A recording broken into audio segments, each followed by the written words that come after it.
Okay, we're live. Hey, Ron Carter here.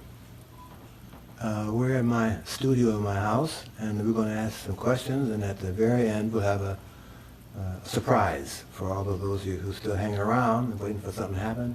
It's going to happen shortly. And the first question is about to come my way. It's going to have a nice voice behind it. If it's not yours, don't worry about it. The words are still the same. So give me those first words. Brian is asking, is this your study/music room? Yes, this is where I do all the damage. I practice religiously here, over in that corner over there, so I have big sound. I have a keyboard over there where I figure out what the right chord, and a desk to pay the bills. I have a nice floor, and my students come here, and they use all my bases for lessons, and it's a nice, comfortable air to be in my house and not have to go anywhere to do some real basic study. Next. While we're waiting for the next question, you know, my students, I look at their bass when I'm doing the first lesson to see what they're playing on. What kind of shape of the strings, if the bridge is too high, how it's set up, is it clean, fingerboard is clean, details. And after the first lesson, when I make a decision as to how to recommend that they get their bass in better playing condition, then we do the series of lessons, and they always ask, can I use your bass? And I explain to them, basses are meant to be played on, whether it's by me or somebody else, but today you are somebody else. So they play on the bass that made all those 2,000 records, you know, and it's kind of amazing to them. To me, it's just another fiddle to help me try to find the right notes. One more, here we go. Am I too soon, too fast? We have greetings Okay. from Brussels, Italy, and France, Brazil. Oh, wow. Oh, so Vinicius Almeida is asking, what do you think about the Brazilian music? I think you know, when we have my trio works, I announce the songs, and we have a song to tribute to Antonio Carlos Jobim. And I explain to him, those who don't know who he is, he's the guy who brought music to New York and never left. We're still analyzing Brazilian music, how it sounds, what instruments they use to make it work, what keys they write song. Actually, you know, they're like bebop changes, you know, and my first exposure with Carlos was really quite astonishing. And I explained to him, not only do I not know Portuguese, but how to play the beat that you're used to hearing. And he said, Mr. Carter, you're here because you do what you do. If you do that, we'll be just fine. And here we are, 30 years later, still playing bossa nova. Great guy, wonderful man, a fabulous writer, and a friend who I miss dearly. I say that he left the concert years ago. Okay. Oh, you're getting some words of congratulations for your honorary doctorate. Oh yes, I was at the Juilliard School graduation last Friday, and during the ceremony there were 5 people who were honored with the Juilliard honorary doctorate. I was one of those people. The president, who's retiring, Joe Polisi, said a nice paragraph about what I do and who I am, and I was quite amazed that they had the record count right, and the thought that I'm in the category of all those people who they felt are worthy of an honorary doctorate is quite amazing and quite humble to me. I thank them all, and thank you for the congratulatory commentary. Thanks.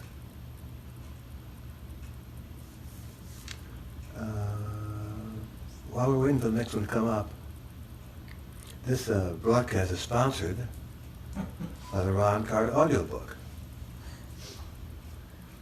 Brand new, that's the back. And we'll talk about this later on when I get over having done this. By the way, I'm a reader. I read every word. So we'll get back to this momentarily, and here's another question. We have questions when you're coming to Australia.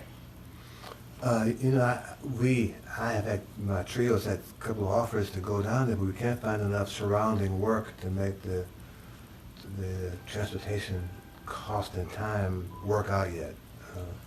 We still hope to get down there at some point before the next summer's gone, because I enjoyed the food. We played in a great auditorium down there, and the tech guys were really efficient and understood the sound we were aiming for. we had nice ties, so I want to get down there pretty soon and have a chance to share the music with the people. Thank you for the inquiry. Can you talk a bit about your new album with Emmett Cohen? Emmett Cohen is a pianist, of course, and Evan Sherman is a drummer. They have a trio, and for this particular project, I was the guest, and with rehearsals, and I had a borrowed bass again, the bass du jour, and I was very happy to be a part of an environment of guys who are a third of my age, who are really interested in playing not just great music, but trying to respond to the history that leads them to play what they play today. And both Emmett and Mr. Sherman are in that category, and I would play with them in a heartbeat. I had a great time, and I hope they did too. What records would you recommend to study, describe by ear, or play along for beginners? I'm not sure how to answer that. You know, I'm not a fan of transcriptions to begin with. I think transcriptions are a comfortable way for a teacher to do less work on how to guide to build a bass line. So all of those who are reluctant to accept that answer, hello teachers, email me and we'll get to a more detailed answer. I have a saying to my students that transcription only plays one chorus. So I think the Jamie Abersol Music -1 kind of records are the best way to begin to understand how chords work. And they can in fact be used to play along with wonderful players. I'd recommend those. Secondly, first I'd recommend you find someone who can at least play some piano chords for you to understand what notes in this chord make this chord work a certain way. I think that's really necessary these days, and guys kind of, they play right now on perspiration, and they play on youth, and play on enthusiasm. They need more than that. And someone who plays really basic harmony to understand what does the C7 really sound like. That's critical. What is most important to you in your music, and what would you advise? What's your advice for struggling musicians? Both of those are really simple answers. You know, the first one is a little more lengthy because it asks a lot of questions of what do I expect someone to play with me to do, basically. I expect them to be on time for the gigs, and that means that if the gig is 7 o'clock, you should be there by 6. I expect them to have their instruments as in good condition as I have mine. I'd expect them to wear a suit when I work. I've had young men tell me that they don't wear suits anymore. Well, you can't be in my band. It's necessary for them to know how to read. You know, that's kind of a mark against jazz guys who are typically don't read, poor readers or non-readers. Well, okay, some of us don't read. Other ones of us are fantastic readers. I can't imagine listening to those old Bird and Dizzy Gillespie records and Miles records where they play unison, and you tell me those guys can't read that music? Please. And it's got to be, the person has got to be aware that there are 4 or 5 other guys in this group. I think if it's anything that's any more mandatory, it's him or her to be able to hear what's going on around them before they play one note. The next question was, how do I help? How would I recommend a struggling musician? Well, in New York, I'm not sure where the question is coming from, but in New York, what my students have done is that they've gone to these small pizza restaurants, for example, and they've convinced the club owner, the cafe owner, to hire them for 2 or 3 nights to see if it helps his business and give them a place to work. So if you're really aggressive about playing this music and you're having a tough time playing and feeling that you're scuffling, make your own scene. Go to these places and ask them, you got a duo or a trio, can you just play here a couple nights to see how it works for you and works for you? And you know, that kind of encouragement to those people makes you have more spaces to ply your trade and look for the right notes. Speaking of right notes, Adam DeSombre says, I love all the right notes you chose to play on the Rebecca Flax record. Any other records you've played on in a funk pop setting you'd recommend your fans to check out? To do that means that those that I don't name are not good records. And that's the big hole I'm not going to step in. There are too many records to choose. Yeah, and I think that if they trust my judgment, they know that I played the best I could and accept my choices, you know. However, I'm still looking for the right notes. Any interesting stories from your time with Bobby Timmons? You know, Bobby Timmons and I were one of the first duos in New York at that time in the early 60s who would go around and try to find duo rooms to play in. Bobby was leading it. I would just take the bass. He'd be the talking guy. He's like the mayor, you know. And he'd go to these clubs and he said, hey man, you got a piano? Let me bring a bass player and play 2 nights. And they would say, well, I don't think so. So he'd go somewhere else. And ultimately he found 3 places for us to make these duos. Bradley was the most longest lasting of those places. That club was well renowned for having great duos. Hank, I mean, all the piano players played there, man. Hank, Tony Flanagan, Bobby, Duke Pearson. I mean, just a great array of pianists at this room that Bobby Timmons decided he was going to set up shop. So my memories of him are long-lasting and unfortunately left the concert much too soon. How do you tune your bass? Harmonics or open strings? Well, you know, I try to discourage my students from using harmonics because you can't tune the harmonics while you're playing the tune. And I'm not sure they understand what E, A sounds like and A to D sound like because they never hear those intervals when they're trying to tune. So I recommend personally tune the open strings and get into the habit of understanding what does D and G sound like. It's a great sound. Speaking of right notes, coming up soon. If I had only one book to buy from you, what is the book you would recommend? It depends on how long you're playing the bass. I have a couple of books out. One is a song method. It's a book of my songs, 131 songs. Another one is most recently a comprehensive bass method, which is kind of for advanced bass players. But on pages 20, page 30, page 33, there are 4 or 5 to 4 pages of me playing that exercise, so you can really see how I finger it. That's for the guy a gal who really plays the bass for a long time and wants to increase this level to the next physical level. I'd recommend that. The other book I have out is called Building a Jazz Bass Line. That shows you exactly what basses I use to make my lines work. It doesn't make you play better notes than I do, and I'm okay with that. I got my share. But it shows you how I construct a line and how you construct a line too. Called Building a Jazz Bass Line. Could you speak a bit on the philosophy of practice? Also, what can one do in order to find one's own individuality, originality in terms of music? One that I tell my students is you have to practice honestly. And I don't consider playing bebop lines part of practice.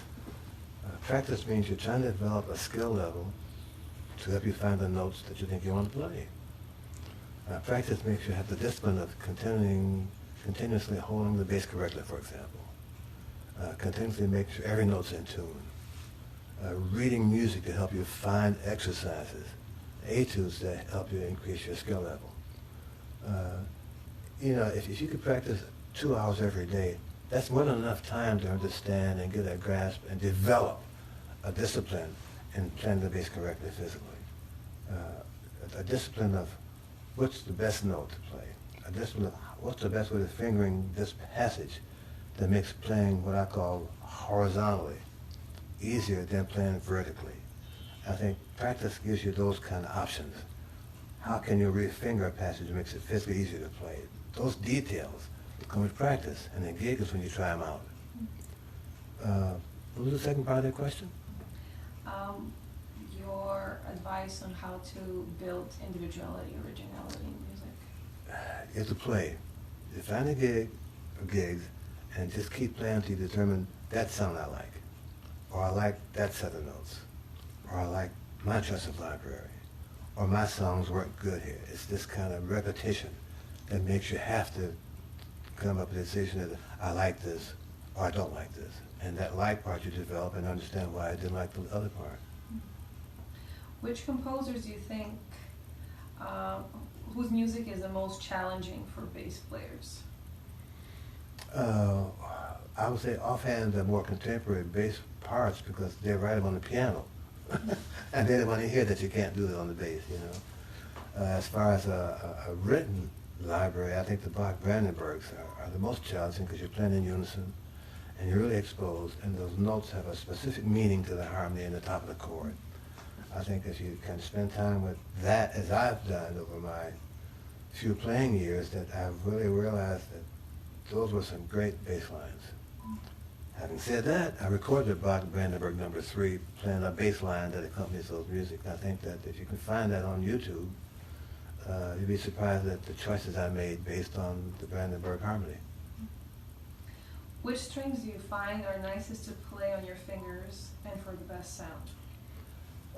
I've used the LaBella 7710s for the past 35 years. They're the sound that lets me sound like me. You know, one of my concerns of the other brands makes you sound like everybody else, and I'm not quite there. I have a few things left in my, I have a few things to play. I have a little gas left in my tank, and I want to have my sound being important to those things, you know. Having said that, they're really a bright string to start off with, but you got to break them like everything else, and they require some physical effort to make the body of the bass vibrate to make the sound come out. I'm not interested in playing fast like the softer strings allow you to do, and the sound isn't as present, you know. There are a lot of good brands. You've got to try them out. And we have time for one more. Okay. Somebody asked, what's the book? Probably referring to the audiobook. Okay, this is it. Wherever they were, thank you. This is the new audiobook of my book called Finding the Right Notes. It's available now. This is the cover. This is the back. And here is the credit-sized card where you turn this, you flip the top, plug that into the computer, and you hear me read 25 chapters, plus music interludes to lead to each chapter. Nice concept. It's available. Running, if you're walking. We'll post it. If you're walking, well, okay, but your running time is 12 hours and 7 minutes. Nice. Okay, now, having said that, I'm going to play, I have a game for you. I'm going to play one chorus of the song. And the person who gets the right title for this song gets one of these. Okay, so here we go.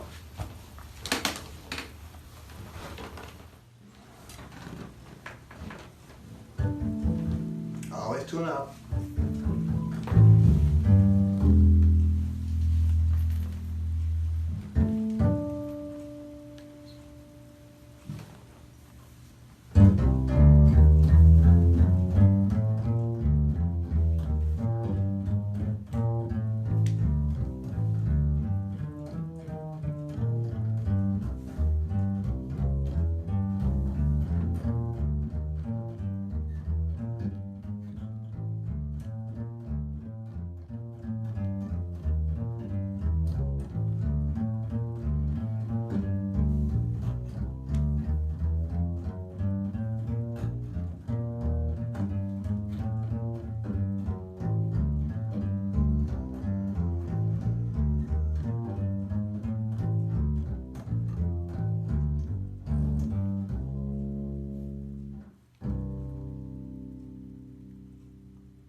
One chorus, and the winner wins his audiobook prize. Autumn Leaves. We have Autumn Leaves from Milos Cholovic. It's correct. I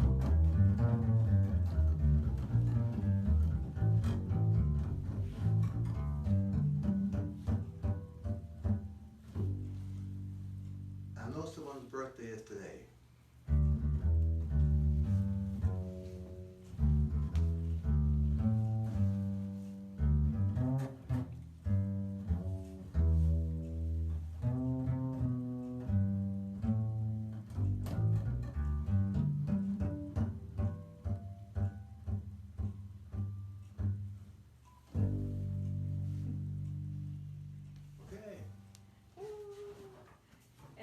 Milos Cholovic is actually an upright bass player, so.